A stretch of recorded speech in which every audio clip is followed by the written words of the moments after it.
Vamos a 2 Corintios capítulo 13. 2 Corintios capítulo 13.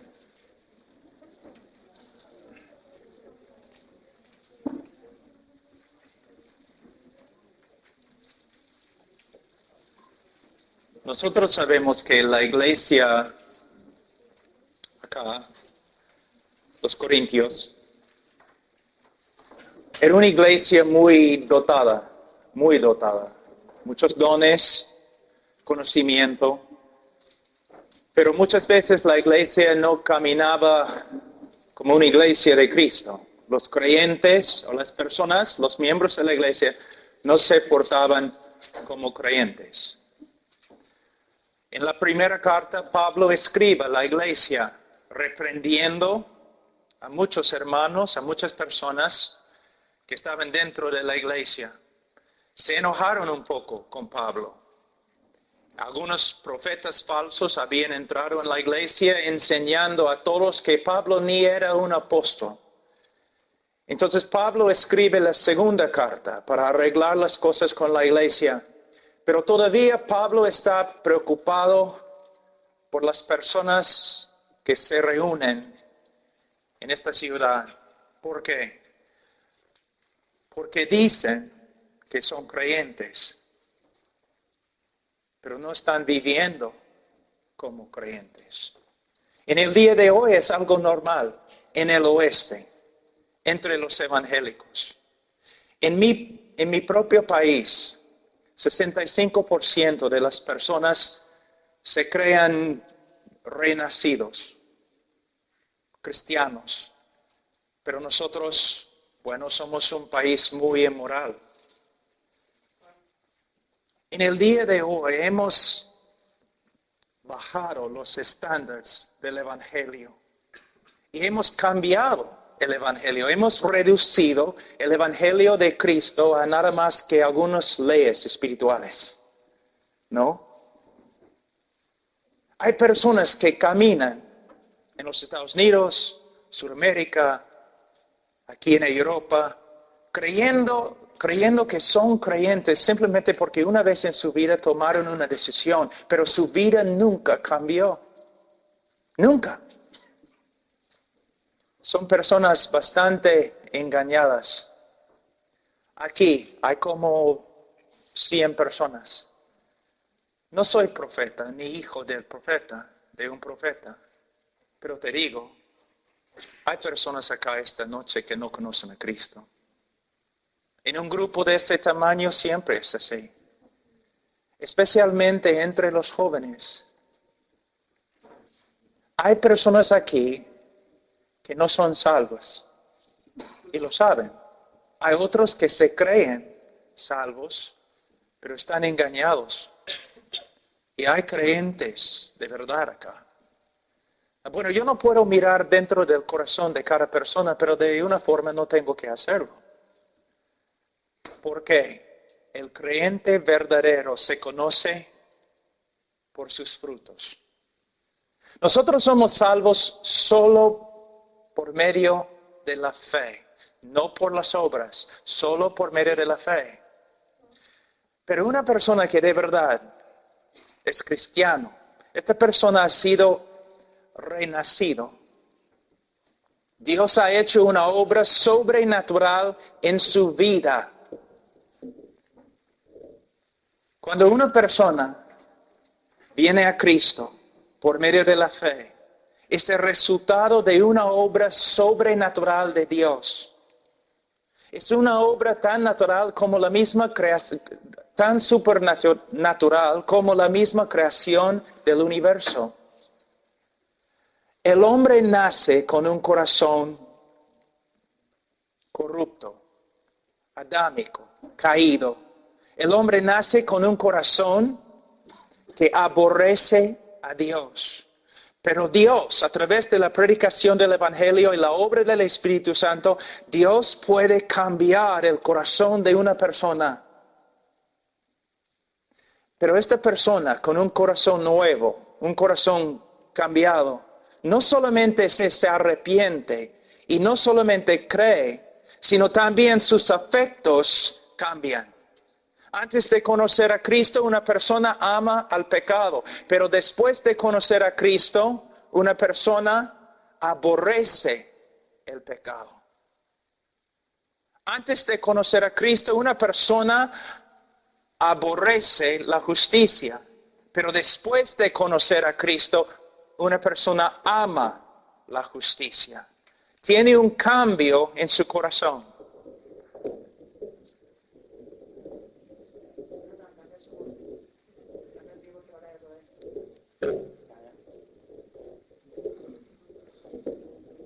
Amén. Tengo una pregunta.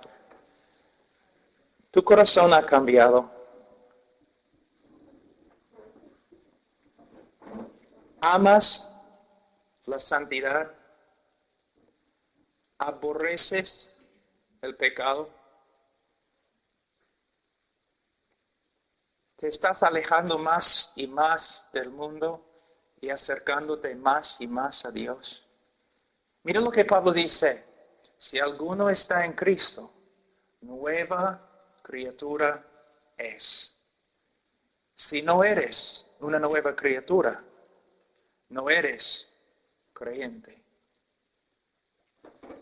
Aquí en capítulo 13 de 2 Corintios, versículo 5, Pablo está hablando a los que se dicen creyentes, pero no están viviendo como creyentes.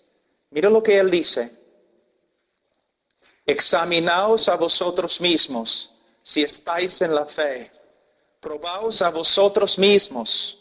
¿O no os conocéis a vosotros mismos que Jesucristo está en vosotros a menos que estéis reprobados? ¿Qué está enseñando Pablo? Para tener la certeza de que de verdad somos salvos, debemos examinar nuestra vida. ¿Te das cuenta que en el cristianismo en el día de hoy personas hablan bastante de su decisión, ¿no?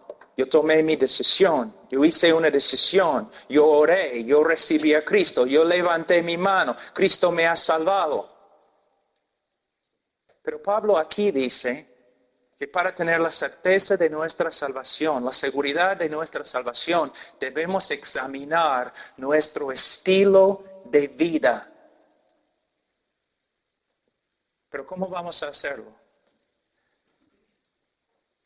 Por medio de examinar mi vida a la luz de las Escrituras. Vamos ahora a 1 de Juan.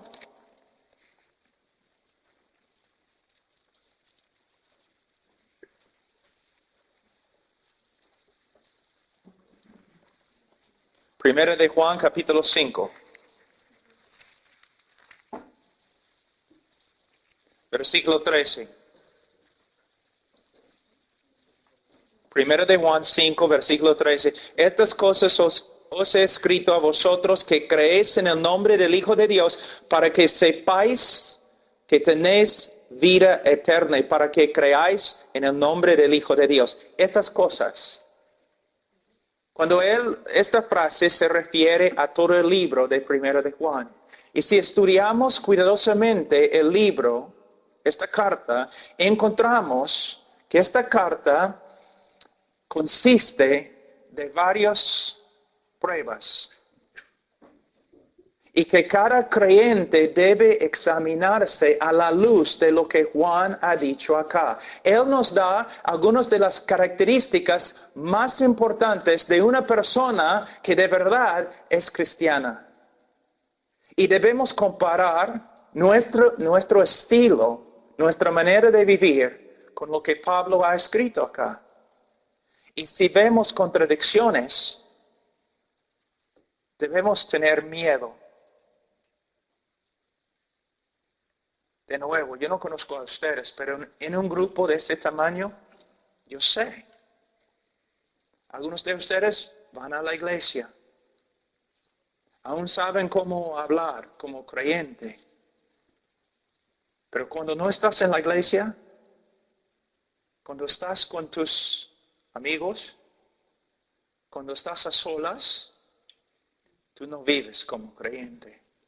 Y no hay ningún deseo en tu corazón para seguir a Cristo de verdad. Tú estudias no las Escrituras, sino el mundo. Tú no quieres ser como Cristo, quieres ser como los demás en el mundo. Tú no aprendes de Cristo, sino aprendes de ellos. Estás engañado. Y si mueres esta noche vas a ir al infierno. Es un asunto muy serio, muy serio. Hay tantas personas en este mundo, tantas personas dentro de los evangélicos que se creen salvos, pero no son salvos. Y hay personas aquí engañadas. Nunca debemos olvidarnos lo que Cristo dijo. Por sus frutos los conoceréis. Por sus frutos. No por medio de lo que sale de la boca.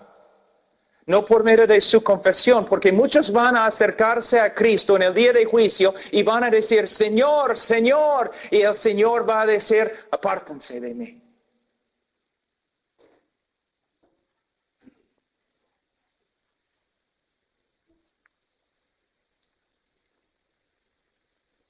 Nunca los conocí. Nunca. Mira, antes de examinarnos a la luz de 1 de Juan, vamos un ratito a Mateo. Capítulo 7.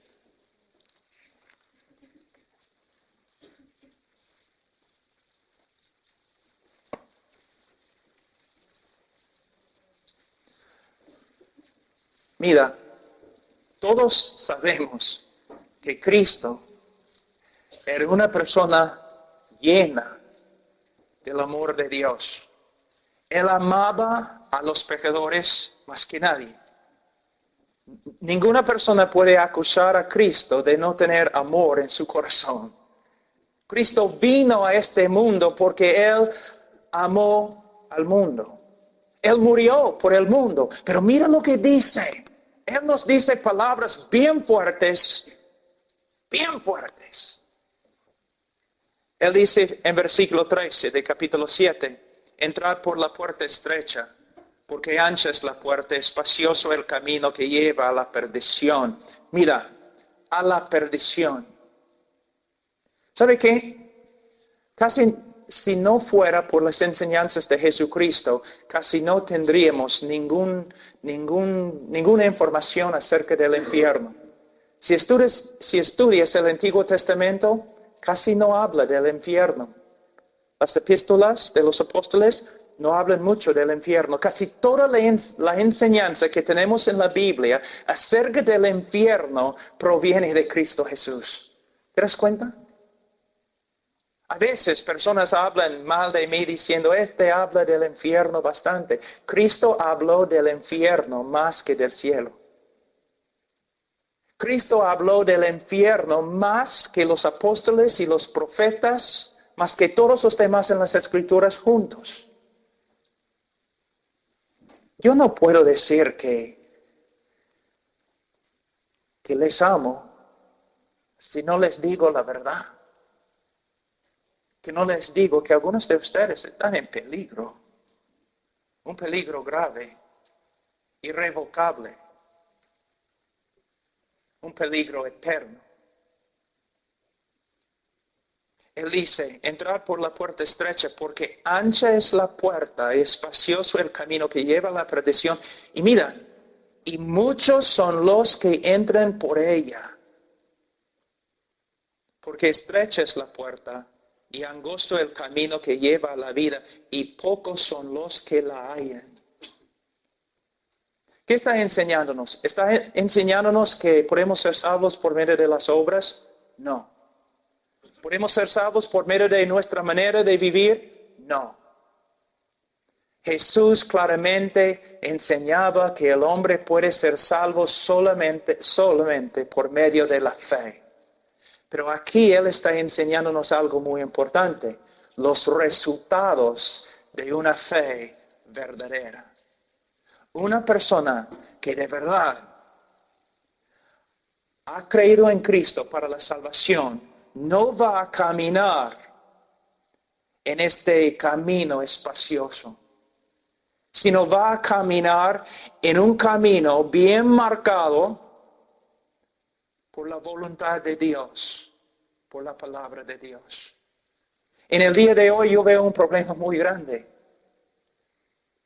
Hay cristianos que dicen, o se dicen cristianos, que dicen, amo a Cristo, Cristo es mi Salvador, pero ellos caminan como un estilo de vida en el camino espacioso. Viven como el mundo. No se nota nada de santidad en su vida, nada de separación, pero caminan en el mismo camino con el mundo. Y no sé cómo es en España, pero en Estados Unidos rara vez se encuentra un pastor que habla en contra de lo que están haciendo. No sé si temen a los hombres, que no quieren perder sus iglesias, no sé. Pero tenemos un montón de evangélicos que están diciendo, soy cristiano, pero viven como el mundo. Hablan de las cosas del mundo más que las cosas del Señor. Aman al mundo, se nota en sus caras, en su manera de vivir. Cristo dice que no.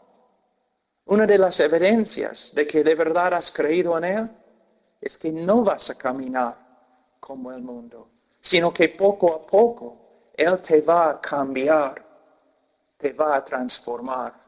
Él dice, ahora, versículo 13 y 14, es muy importante entender estos dos versículos en su contexto. Porque muchas personas piensan que Jesús está diciendo lo siguiente, que la mayoría de las personas en el mundo son ateos, agnósticos, otras religiones. La mayoría de las personas son así y van a ir al infierno. Pero hay un grupo pequeño que se llaman evangélicos o cristianos y ellos van a ir al cielo. Eso no es lo que él está diciendo. No. ¿Qué está diciendo? Él está diciendo, entre las personas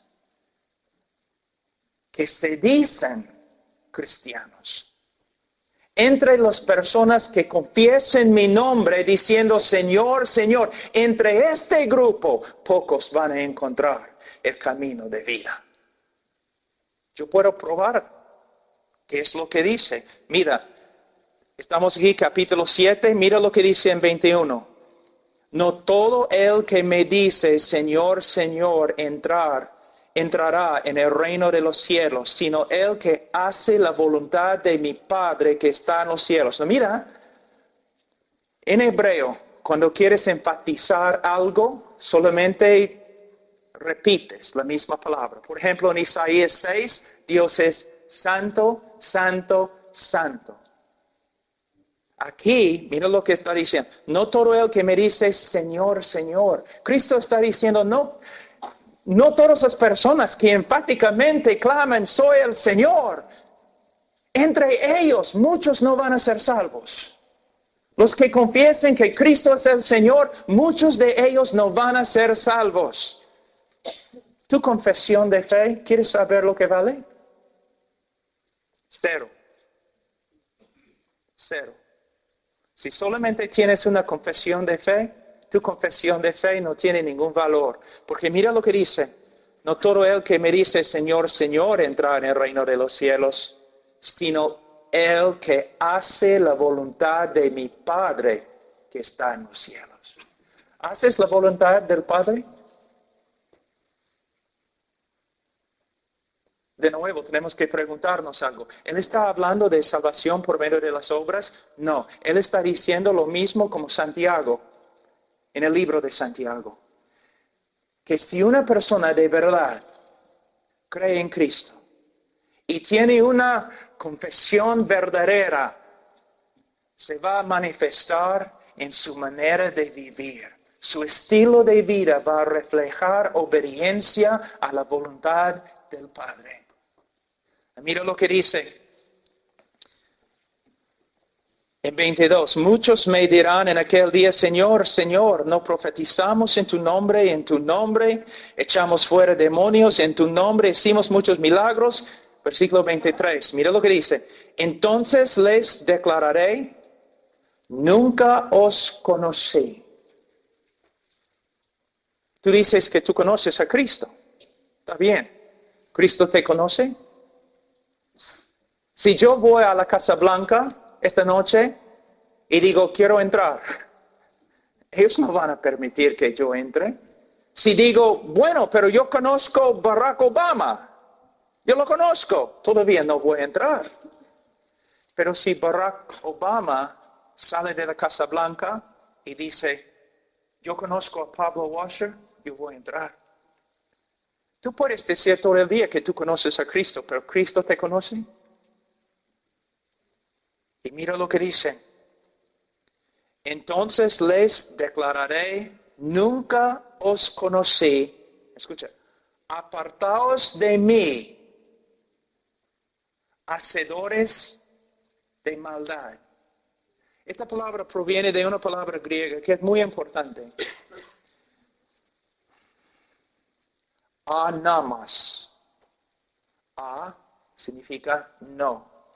Namas, ley, sin ley. Lo que Cristo está diciendo, y escucha muy bien, Él está diciendo, apártense de mí, los de ustedes, que confesaban mi nombre como Señor, pero vivieron en la tierra como si yo nunca les hubiera dado una ley para obedecer.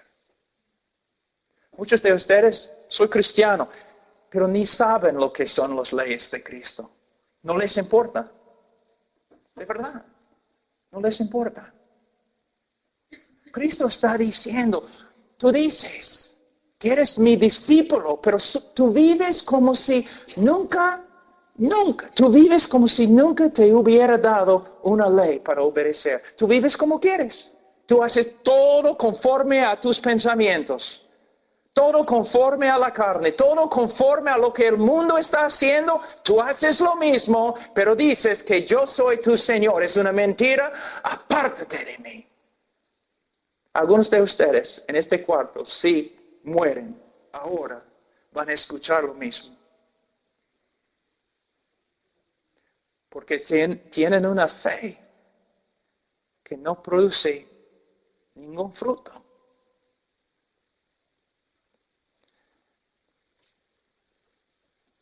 Versículo 16. Por sus frutos los conoceréis. ¿Acaso se recogen uvas de los espinos o higos de los abrojos? Así todo buen árbol da buenos frutos, pero el árbol malo da malos frutos. No puede el buen árbol dar malos frutos, ni el árbol malo dar frutos buenos. Todo árbol que no da buen fruto es cortado y echado en el fuego, así que por sus frutos los conoceréis. ¿Está diciendo que tenemos que tener obras para ser salvos? No. ¿Que tenemos que tener fruto para ser salvos? No. Él está enseñando que si somos salvos por medio de la fe, la evidencia de nuestra salvación va a ser los frutos. Entonces, ¿cómo podemos discernir si de verdad tenemos los frutos de un cristiano? Las características de un cristiano verdadero. Bueno, ahora, esta noche vamos a comparar nuestra vida a lo que dice la palabra de Dios para que tú mismo puedas juzgar. Les voy a enseñar las marcas, las características de un creyente verdadero. Y tú debes comparar tu vida a lo que dice la palabra. Y si estas características no se encuentran en tu vida, debes tener bastante miedo. Debes pensar, debes orar debes arrepentirte, debes venir a Cristo. Ahora, primera de Juan, capítulo 5, de nuevo. Mira, el propósito de esta carta. Cuando Juan escribió el Evangelio de Juan, en la parte final, él nos escribe el propósito de su Evangelio, para que todos crean que Jesús es el Cristo. Ahora en esta carta, él también nos enseña cuál fue su propósito en escribir la carta. Y él dice, estas cosas, el libro de Juan, primero de Juan, estas cosas os he escrito a vosotros que creéis en el nombre del Hijo de Dios, para que sepáis que tenéis vida eterna. Entonces vamos a empezar la examinación. Primero de Juan, capítulo 1. Él dice en versículo 5, este es el mensaje que hemos oído de él y os anunciamos. Dios es luz y no hay ningunas tinieblas en él. ¿Qué significa? Cuando la Biblia dice aquí, en primero de Juan, que Dios es luz, bueno, sí significa que no tiene pecado, que es santo, pero más Juan está hablando de la revelación de Dios. Lo que él está enseñando es lo siguiente. Dios no es un Dios esotérico, oscuro, escondido. Dios nos ha revelado quién es y lo que Él espera de nosotros. Dios nos ha revelado su voluntad. ¿Ok? Vamos a seguir. Si decimos, versículo 6, que tenemos comunión con Él, si decimos que somos creyentes, si decimos que somos hijos de Dios, si decimos que somos cristianos y andamos en tinieblas, mentimos y no practicamos la verdad. Ahora, ¿qué está diciendo? Primeramente, la palabra andar proviene de una palabra griega, peripateo, que pateo significa caminar. Peripateo significa caminar por todos los lugares. El verbo también se encuentra en el tiempo presente, muy importante, significa continuación. Lo que Juan está enseñando es lo siguiente. Si decimos que somos creyentes, pero vivimos como un estilo de vida, ¿no? Vivimos de una manera que contradice lo que Dios nos ha revelado acerca de sí mismo, que contradice lo que Dios nos ha revelado en su ley. Mentimos cuando decimos que somos creyentes. ¿Me entienden? ¿Claro? ¿Mi español está bien?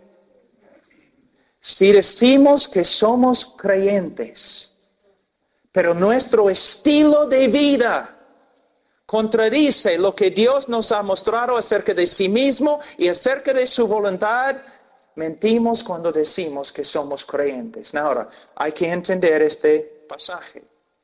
Él está hablando de un estilo de vida. ¿Qué significa? Si tú me sigues con una cámara así, clic, ¿no? Este tipo de cámara que toma solamente una foto, ¿no? Entonces tú puedes estar detrás de mí todos los días. Y un día, cuando me enojo o algo así, o no tengo paciencia con mis hijos o algo así, tú puedes tomar la foto. ¡Clic! Y tú puedes decir a todo el mundo, basado en este texto, Pablo Washer no es cristiano. Mira su cara, tanto enojo, impaciencia, mira.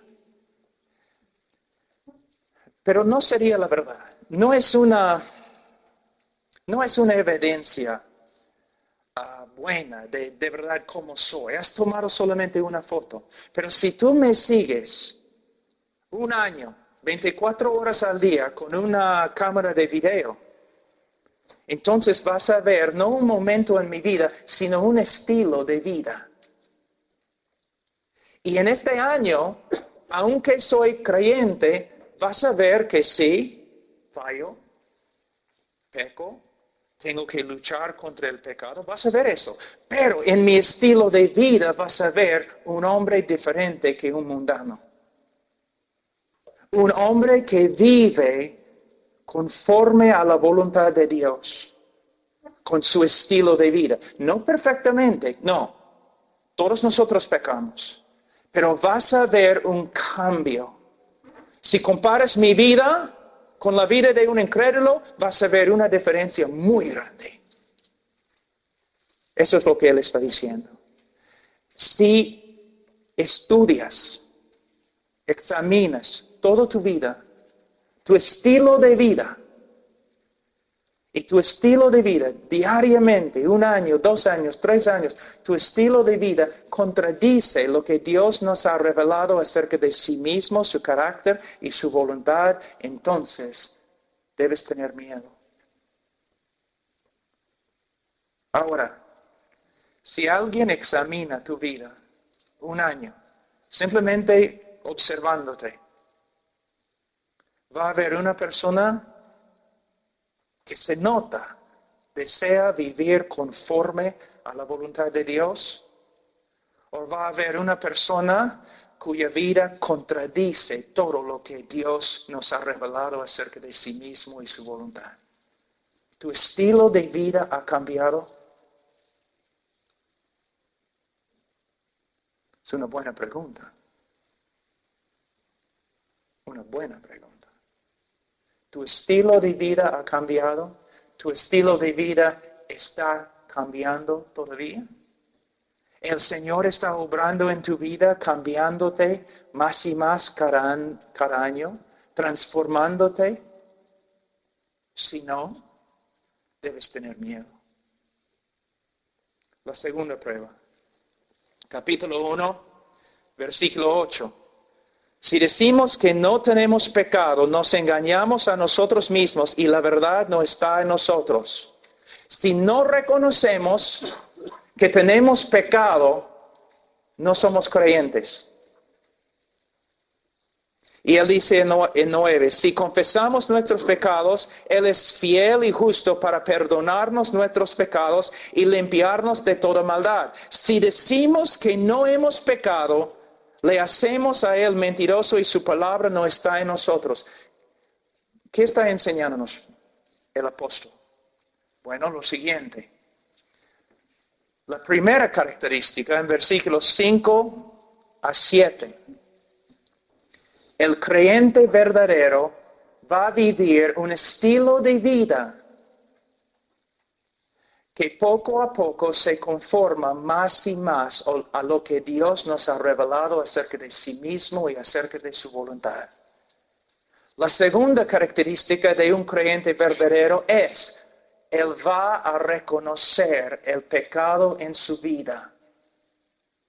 Él va a vivir una vida de arrepentimiento y él va a practicar la confesión.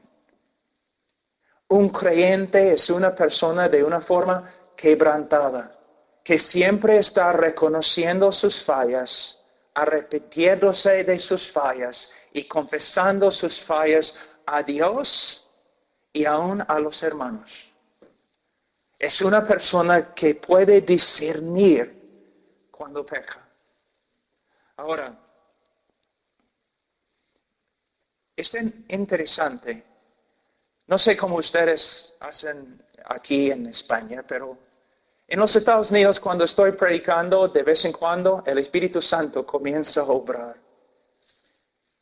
Y muchas veces cuando estoy predicando, personas empiezan a llorar, quebrantarse.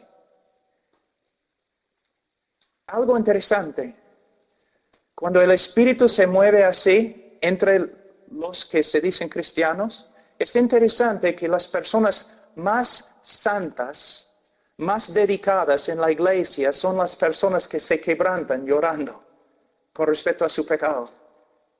Y los cristianos más carnales y mundanos no lloren, no se quebranten, están allí sentados felices. Lo que estamos viendo es la diferencia entre un cristiano verdadero y un cristiano falso. Un cristiano no es perfecto. Un cristiano va a luchar con el pecado toda su vida. Un cristiano puede caer en el pecado, pero un cristiano no puede vivir constantemente, año tras año, practicando el pecado como un mundano, sin disciplina o sin quebrantamiento. El cristiano verdadero, cuando peca, Dios, su Padre, le va a hablar. La palabra confesión, ¿sabe lo que significa? Muchas personas piensan que la confesión es simplemente Dios, perdóname, he pecado. Eso no es confesión. Confesión proviene de la palabra griega homologeo. Homologeo. Logeo significa hablar. Homo, lo mismo. Confesión es hablar lo mismo. Tú estás caminando y vamos a decir, estás enojado, impaciente, algo así, y el Espíritu Santo te habla. Estás en pecado. Estás enojado. Confesión es cuando tú dices lo mismo. Tú dices, Señor, me has dicho que estoy enojado y impaciente. Señor, tienes razón, estoy de acuerdo contigo. Lo que tú dices de mí es verdad. Yo hablo lo mismo.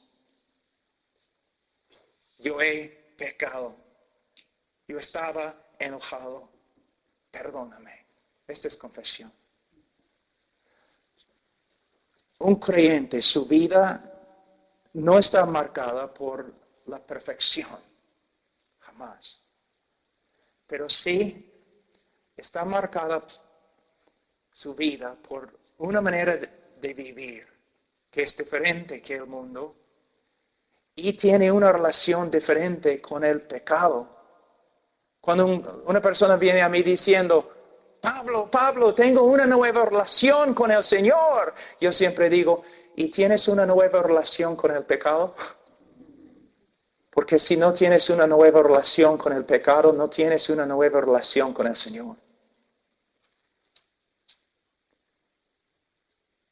Bienaventurados los que lloran, que pueden ver su necesidad. Yo tengo 27 años en el Señor y puedo testificar que el Señor me ha cambiado de muchas formas. Pero ahora tengo más años en la fe, más conocimiento de la palabra. Yo veo más fallas ahora que cuando empecé. El Señor constantemente trabajando. Yo les voy a dar un ejemplo que enseñé esta mañana a un grupito ahí en la cafetería. Un hombre inconverso. Esta tarde tiene que llegar a su trabajo, está saliendo de la casa tarde, hay lluvia afuera, es horrible. Y él está saliendo de la puerta con todas sus cosas y su esposa baja de la escalera y dice, oye, lleva la basura afuera también cuando sales. Y él comienza a gritar, oye mujer, tú puedes llevar la basura, yo tengo que ir a mi trabajo. Se enoja, habla mal a ella, todo lo demás, y sale a su carro totalmente justificado. Ella lo merecía. Él no puede ver su pecado, nada. Él va a su trabajo, tranquilo, está bien. Pero vamos a decir 6 meses después se convierte. Entonces, mismo escenario. Él va a llegar tarde para su trabajo, está saliendo de la casa tarde. Está lloviendo afuera, su esposa, ¿no? Con pelo como medusa, saliendo de su cama. Dice, oye, lleva la basura contigo, tienes que llevar la basura. Y él, antes de pensar, comienza a gritar, oye mujer, no puedes ver que está lloviendo, voy a llegar a mi trabajo tarde, tú debes llevar la basura. Tú dices, ¿cuál es la diferencia? El momento que él habla así, es como un cuchillo ha traspasado su corazón. Una náusea. Él sabe que ha hecho mal. Casi no puede respirar. pero quizás se endurece, ¿no? No quiere pedir disculpas, no quiere pedir perdón. Entonces sale al carro, pero sufriendo, bajo la convicción del Espíritu Santo. Sube al carro, está peleando, ¿no? No voy a pedir perdón. Llega a su trabajo, empieza a trabajar, no puede trabajar, ni puede pensar. Solamente él sabe que ha pecado contra Dios y ha pecado contra su esposa y no encuentra descanso o paz hasta que llame a su esposa y dice, mi amor, perdóname, he pecado. Y ella dice, no está bien, no está bien. Perdóname, necesito escuchar las palabras, perdóname. Sí, esposo, te perdono. Ya.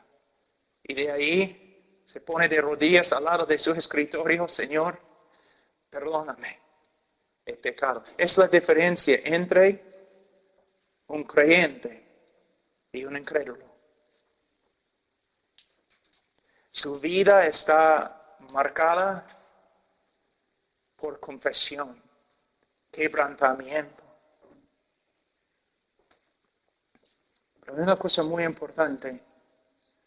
Como hablamos hoy día, si una persona no renueve su mente con la palabra de Dios, si no está estudiando la palabra, si está llenando su vida del mundo, a veces ni puede ver su pecado.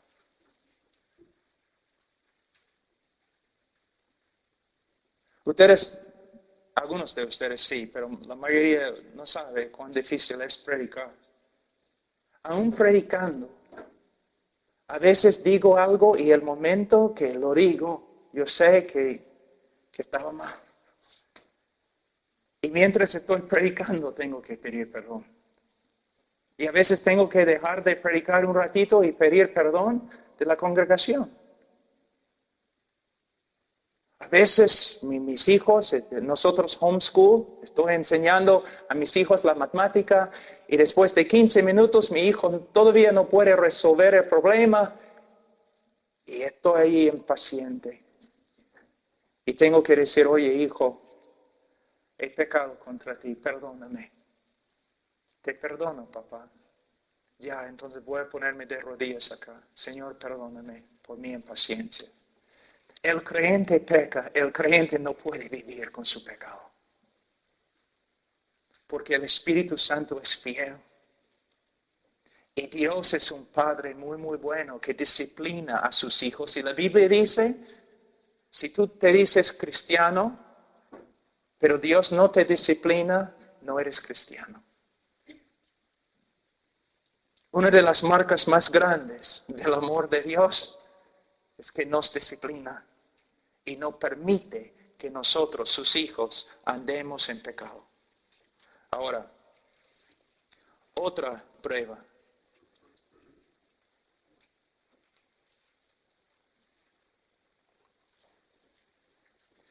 Capítulo 2, versículo 3. Y en esto sabemos que nosotros le conocemos. Mira, en esto sabemos que somos cristianos, si guardamos sus mandamientos. Es lo que dice. El que dice, yo le conozco, y no guarda sus mandamientos, el tal es mentiroso y la verdad no está en él. Pero el que guarda su palabra, en este verdaderamente el amor de Dios sea perfeccionado. Por esto sabemos que estamos en él. ¿Qué significa? Nosotros sabemos que aún los cristianos más maduros pecan, fallan, tienen debilidades. Entonces, ¿qué significa este texto? De nuevo, tienes que entender que Juan está usando verbos en el tiempo presente. Está hablando de un estilo de vida. Significa que una persona que de verdad es un creyente va a tener una nueva relación con los mandamientos de Dios. Voy a usar mi vida como una ilustración. Antes de conocer a Cristo, yo no quería saber nada de sus mandamientos, de su voluntad. ¿Qué me importa? No voy a leer la Biblia. no intentaba obedecer a Dios, conocer su voluntad. Cuando yo vivía en desobediencia no me importaba, un incrédulo. Pero después de convertirme, ¿qué pasó? Una nueva relación con los mandamientos de Dios. Ningún hombre guarda los mandamientos perfectamente, pero el cristiano tiene un estilo de vida que refleja obediencia. Tiene una nueva relación con la palabra de Dios. ¿Recuerden lo que dije antes? Si una persona viene a mí y dice, tengo una nueva relación con Dios, yo siempre pregunto, ¿y tienes una nueva relación con el pecado? Pero también pregunto, ¿y tienes una nueva relación con su palabra, con sus mandamientos, con su voluntad? Algunos de ustedes saben exactamente lo que estoy diciendo, porque han experimentado lo mismo en su vida. Antes de conocer a Cristo, ustedes no se preocupaban por saber lo que decía Dios. No se preocupaban por entender la voluntad de Dios o obedecer la voluntad de Dios o confesar tus pecados cuando desobedecías la voluntad de Dios. No, pero después de convertirse, ustedes empezaron a tener interés. ¿Qué ha dicho Dios? ¿Qué dice Dios en su palabra? ¿Cuáles son sus mandamientos? ¿Cuál es su propósito para mi vida? ¿Ves? Una nueva relación con la palabra de Dios. ¿Tienes una nueva relación con los mandamientos de Dios? La Biblia dice, para el creyente los mandamientos de Dios no son gravosos, son su deleite. ¿Los mandamientos de Dios son tu deleite? ¿Te esfuerzas para saber lo que ha dicho Dios? ¿O simplemente te crees cristiano porque vas al grupo de jóvenes? Y no eres tan malo como los demás. Otra prueba. Versículo 6. El que dice que permanece en él, debe andar como él anduvo. Tú dices, entonces todos nosotros vamos al infierno. ¿Quién anda como él anduvo? Tú debes sentarte un día con los pastores, ¿no? Cuando están hablando entre sí.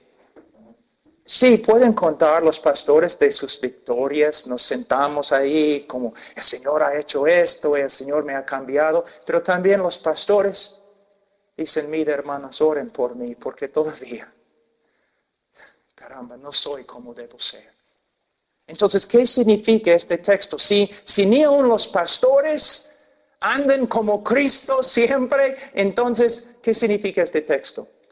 Yo les voy a dar otra ilustración. Cuando yo era un niño, así de más o menos ese tamaño, mi papá era un hombre muy duro. Y él, cada mañana, como las 5:30 en la mañana, él entraba a mi cuarto y me decía, Pablo, levántate, no hay descanso para los malos. Y mi papá era muy duro. Si él dice, levántate, tú debes levantarte. Entonces yo me levantaba y nosotros salíamos a dar alimentos a los caballos, a las vacas, especialmente en el invierno con la nieve. Y mi papá era un hombre grande y caminaba no así.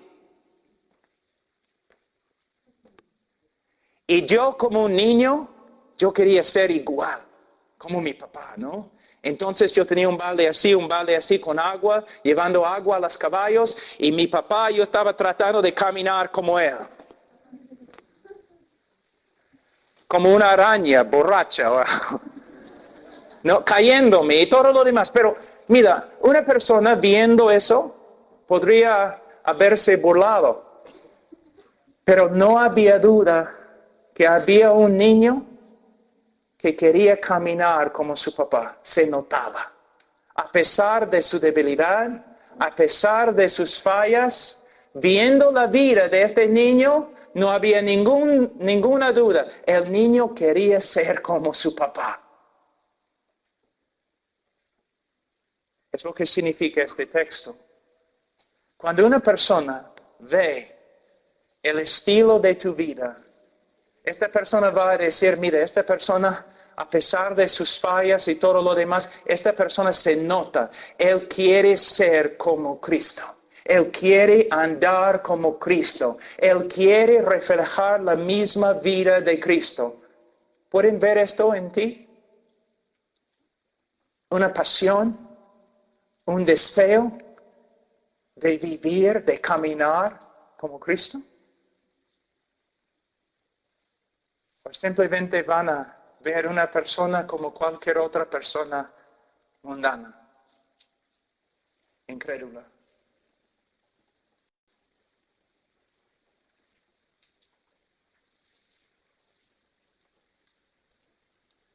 ¿Eres cristiano? Otra prueba. Dice aquí, versículo 8.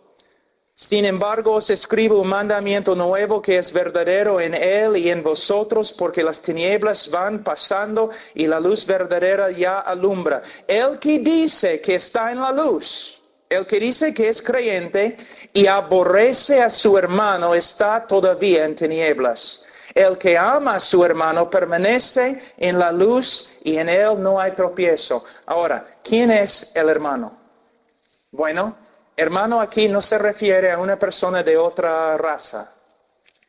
Debemos amar a todas las personas, pero no está hablando de una persona de otra raza, porque de verdad no hay otra raza. Si eres un ser humano, es la raza. No hay diferencias. No está hablando de la necesidad de amar a los pobres. El hermano aquí no se refiere a una persona pobre, aunque debemos amar a los pobres. Aquí, la palabra hermano en el contexto se refiere a otros cristianos. Ahora, es muy importante.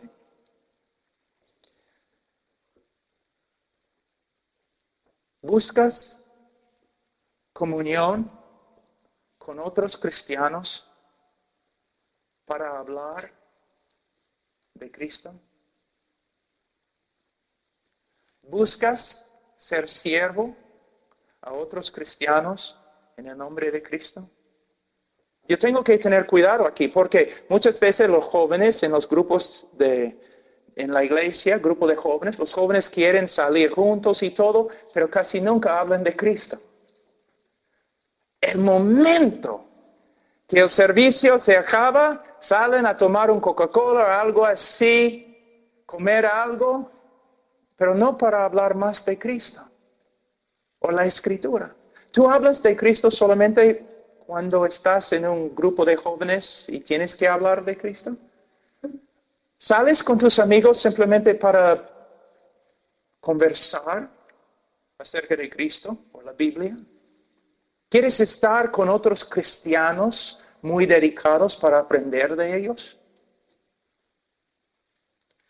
Yo recuerdo antes de convertirme, yo en un gimnasio de bastantes hombres pesistas, hombres bestias, ¿no?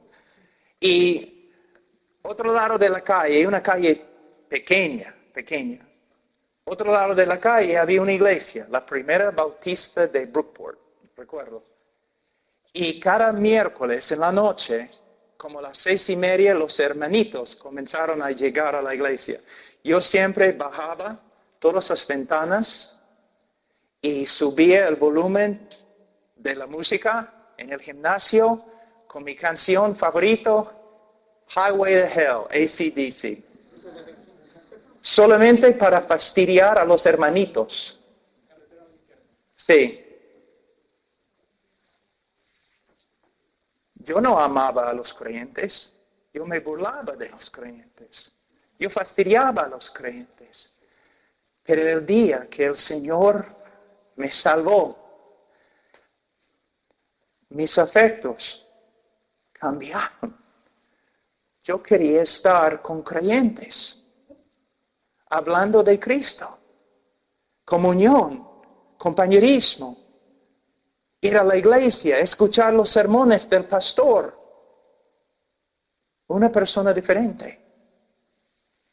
Yo voy a verles algo muy importante, que no solamente vas a aprender algo acerca de lo que significa amar a un hermano, también vas a aprender algo acerca de cuán peligroso es interpretar las Escrituras a la ligera. Vamos a Mateo.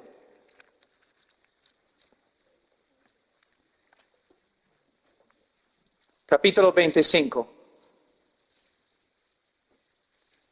Versículo 31. Cuando el Hijo del Hombre venga en su gloria y todos los santos ángeles con él, entonces se sentará en su trono de gloria y serán reunidos delante de él todas las naciones y apartará los unos de los otros como aparte el pastor las ovejas de los cabritos. Y pondrá las ovejas a su derecha y a los cabritos a su izquierda. Entonces el rey dirá a los de su derecha: venid benditos de mi Padre, venid benditos de mi Padre, heredad el reino preparado para vosotros desde la fundación del mundo, porque tuve hambre y me diste de comer, tuve sed y me diste de beber, fui forastero y me recogisteis, estuve desnudo y me cubristeis, enfermo y me visitasteis, en la cárcel y vinisteis a mí. Entonces los justos le responderán diciendo: Señor, ¿cuándo te vimos hambriento y te sustentamos? ¿O sediento y te dimos de beber? ¿Y cuándo te vimos forastero y te recogimos? ¿O desnudo y te cubrimos? ¿O cuando te vimos enfermo o en la cárcel y venimos a ti? Y respondiendo el rey les dirá: de cierto os digo que en cuanto lo hiciste a uno de estos mis hermanos más pequeños, a mí lo hicisteis. Muchos ministerios usan este texto como un pretexto, diciendo que en base de este versículo, este texto, debemos cuidar a los pobres, debemos dar alimentos a los que tienen hambre, debemos visitar las personas que han cometido crímenes y ahora están en la cárcel.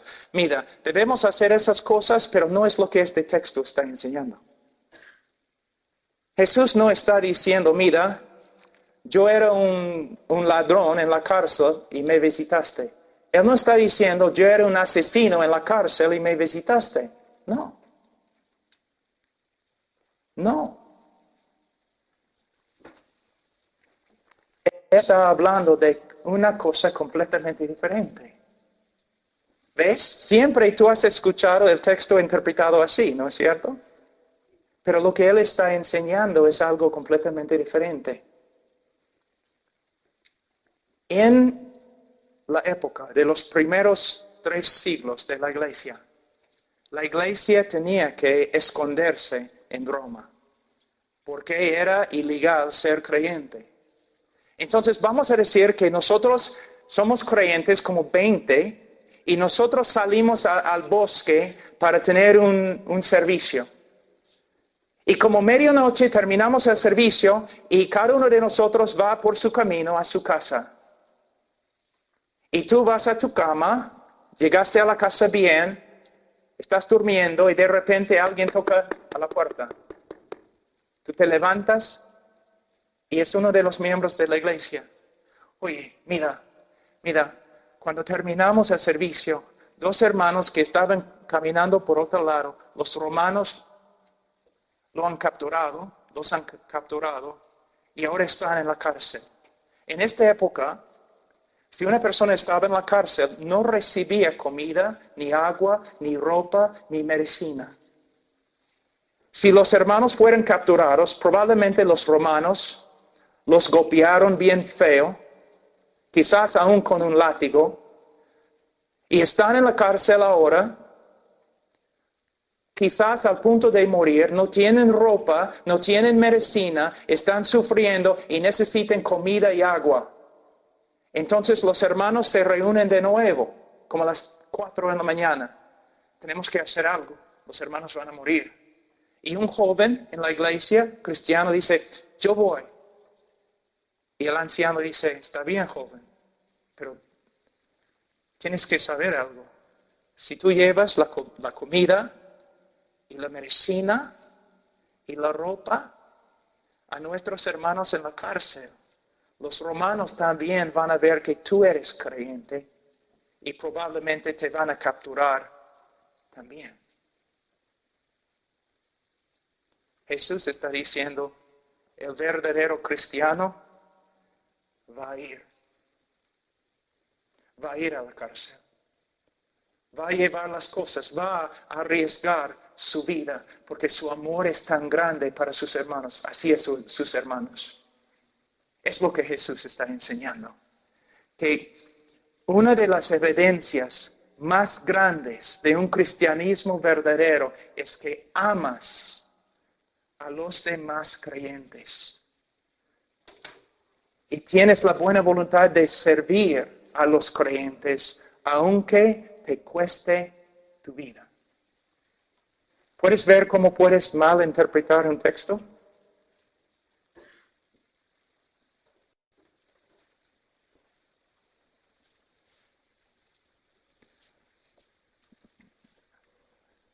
Chicos, chicas, cuando ustedes salen para divertirse, ¿se juntan con otros cristianos para servir a Cristo?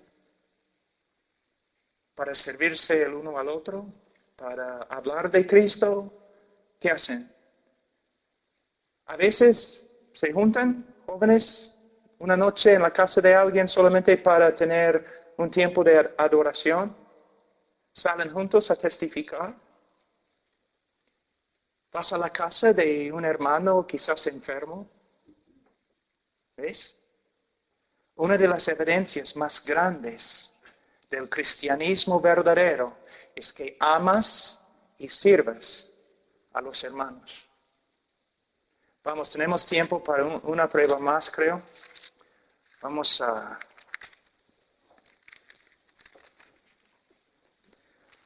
Primero de Juan, capítulo 2. Versículo 15. No améis al mundo, ni las cosas que están en el mundo. Si alguno ama al mundo, el amor del Padre no está en él. Porque todo lo que hay en el mundo, los deseos de la carne, los deseos de los ojos y la vanagloria de la vida, no proviene del Padre, sino del mundo. Y el mundo pasa y sus deseos, pero el que hace la voluntad de Dios permanece para siempre. ¿Amas al mundo? ¿Qué es el mundo? Siempre estamos hablando del mundo. ¿Qué es el mundo? El mundo es cualquier idea, sistema, obra, acción, teoría, cualquier cosa que contradice la voluntad de Dios. Les voy a dar algunos ejemplos. Un hombre que trabaja para enriquecerse. No para la gloria de Dios, no para servir a otros, solamente para enriquecerse. Está viviendo, está amando al mundo. Un chico, una chica sensual que se viste para atraer a los demás. Mírame como soy. Es una cosa mundana.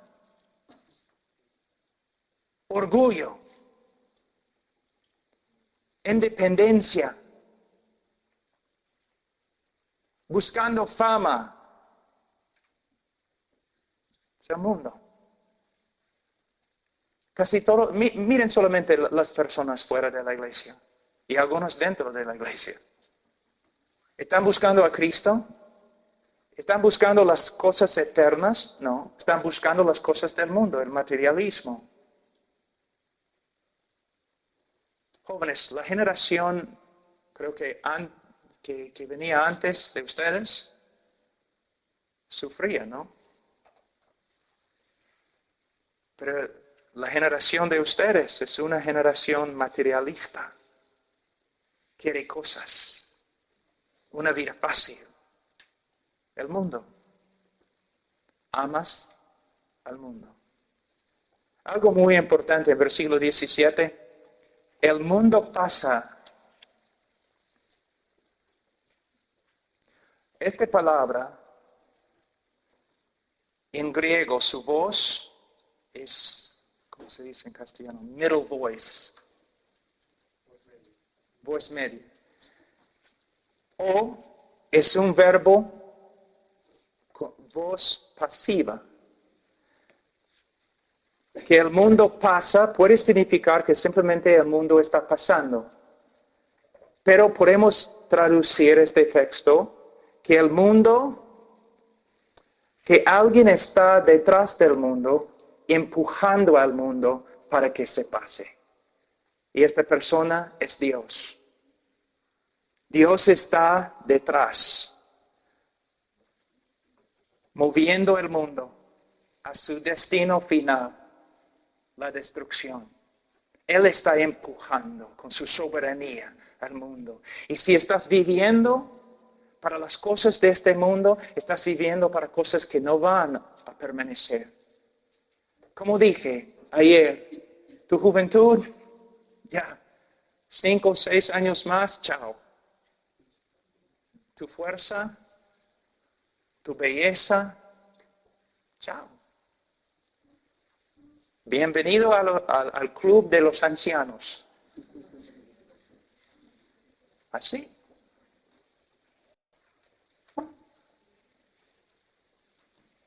Ahora, todo este libro está lleno de pruebas.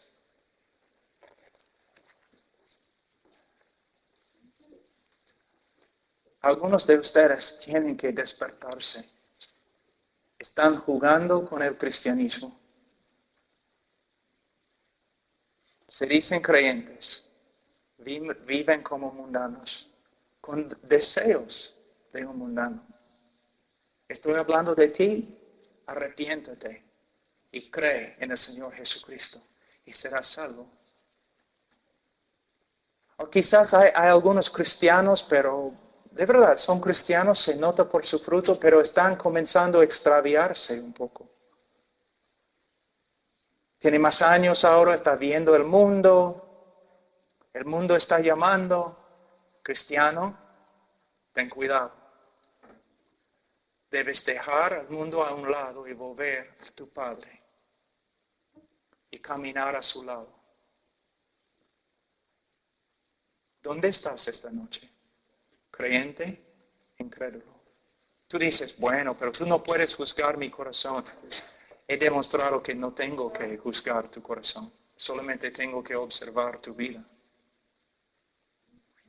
¿Cómo vives? ¿Hay fruto? ¿Hay fruto? La salvación es solo por medio de fe. Pero como Santiago dice, aún los demonios creen. Y son más piadosos que la mayoría de las personas en una iglesia evangélica, porque creen y tiemblan. Muchos de los evangélicos solamente dicen que creen y no tiemblan.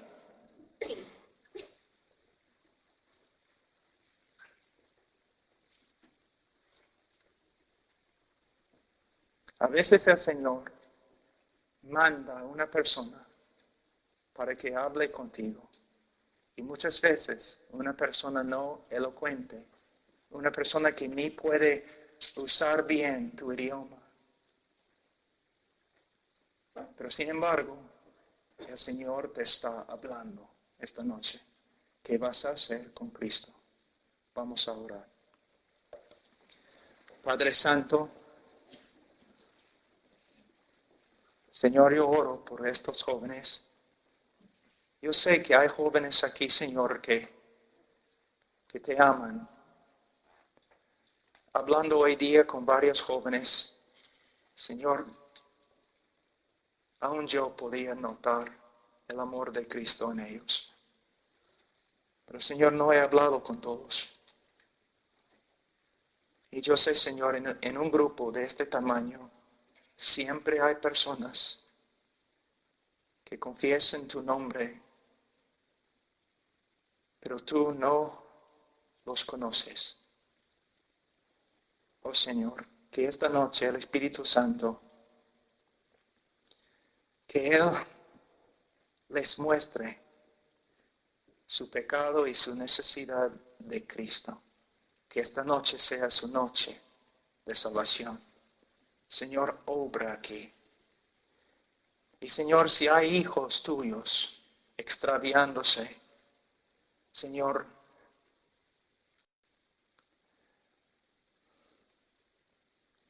dales el temor de Jehová. Hasta que tengan, Señor, miedo y que vuelvan a ti, a su Padre. Señor, ayúdanos esta noche y mañana y todos los días que vamos a estar aquí en España. Ayúdanos. En el nombre de Cristo Jesús. Amén.